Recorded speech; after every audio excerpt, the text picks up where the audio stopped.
Shalom Haberim ao grupo Amor EBD. Eu sou Leandro de Paula e hoje, terça-feira, iremos meditar no texto bíblico que se encontra em Atos capítulo 3, versículo de número 19. Diz assim o texto bíblico: Arrependei-vos, pois, e convertei-vos, para que sejam apagados os vossos pecados, de sorte que venham os tempos de refrigério da presença do Senhor. Queridos, no pórtico de Salomão, após a cura do coxo, Pedro não oferece ao povo um moralismo superficial, mas um imperativo radical. Arrependei-vos, pois, e convertei-vos. No grego neotestamentário, há uma distinção cirúrgica entre esses dois termos: o termo para arrependimento e para conversão. O termo para arrependimento é o metanoia, que é mudança de mente, de perspectiva, o reconhecimento do erro de uma rota. Quanto à conversão, a palavra epistrofe é um retorno físico deliberado. Na Septuaginta, por exemplo, carrega o peso de dar meia volta na estrada.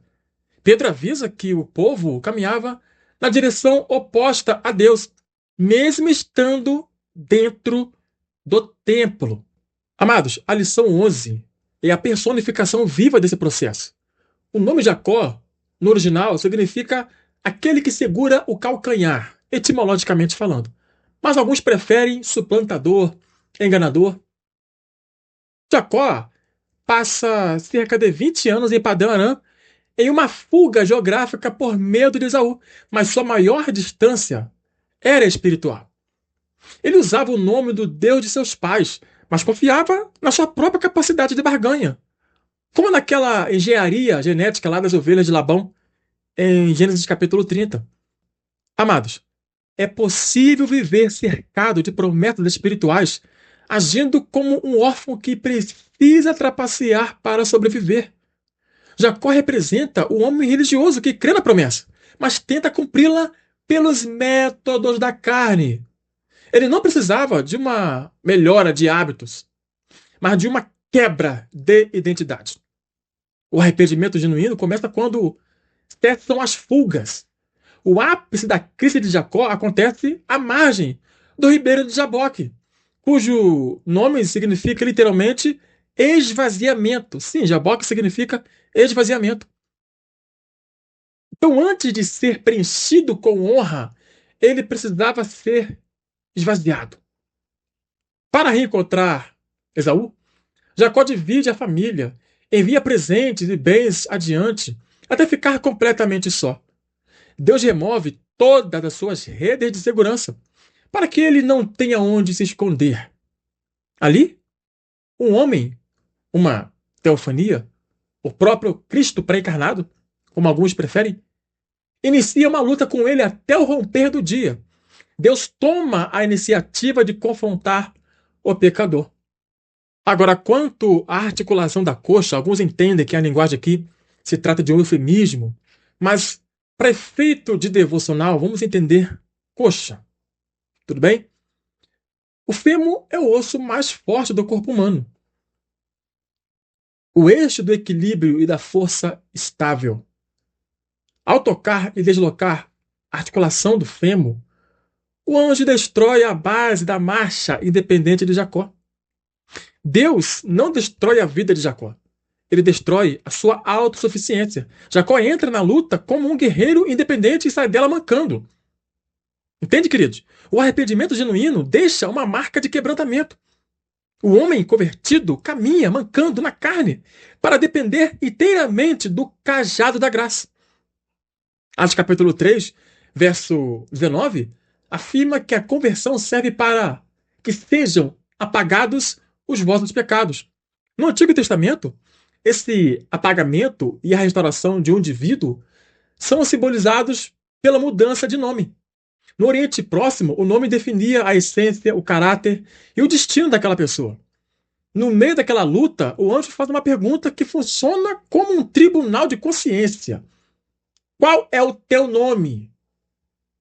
Ele sabia o nome dele, mas exigia uma confissão nua. 20 anos depois, ao ser questionado pelo pai cego, Isaac, Jacó mentiu. Eu sou Esaú, teu primogênito. Ele escondeu quem era para roubar a bênção. Quanto à confissão real, lá em Peniel, ele assume o erro, né? Meu nome é Jacó. Ou seja, eu sou um usurpador que constrói a vida derrubando os outros. Confessar é concordar com o diagnóstico de Deus. Ao ouvir a confissão, Deus altera o decreto. Não se chamarás mais o teu nome Jacó, mas Israel, pois como príncipe lutaste com Deus e com os homens e prevaleceste.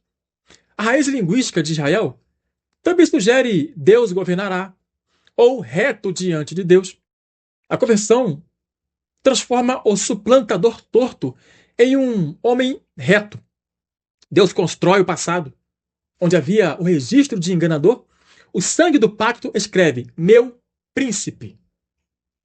Voltando para Atos, Pedro afirma que a conversão resulta em tempos de refrigério.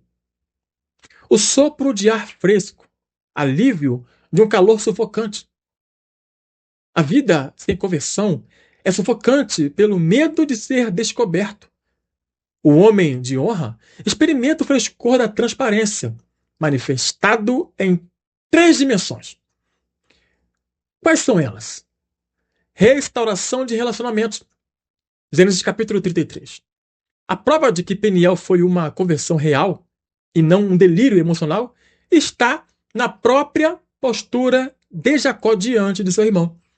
Antes, ele controlava tudo por trás, enviando servos como escudos humanos. Agora, transformado em Israel, ele assume o risco e passa à frente do seu povo. E passa à frente do seu povo. Entende, queridos? Ele se inclina 7 vezes em terra. O número 7 indica totalidade, plenitude. Jacó presta honra pública a quem ele havia roubado. A restituição e o pedido de perdão mostram que o homem honrado por Deus não precisa mais competir com os homens. Uma segunda questão é o altar em vez de esquemas. Em Betel, capítulo 28 de Gênesis, Jacó tentou fazer um contrato de fé utilitarista com Deus.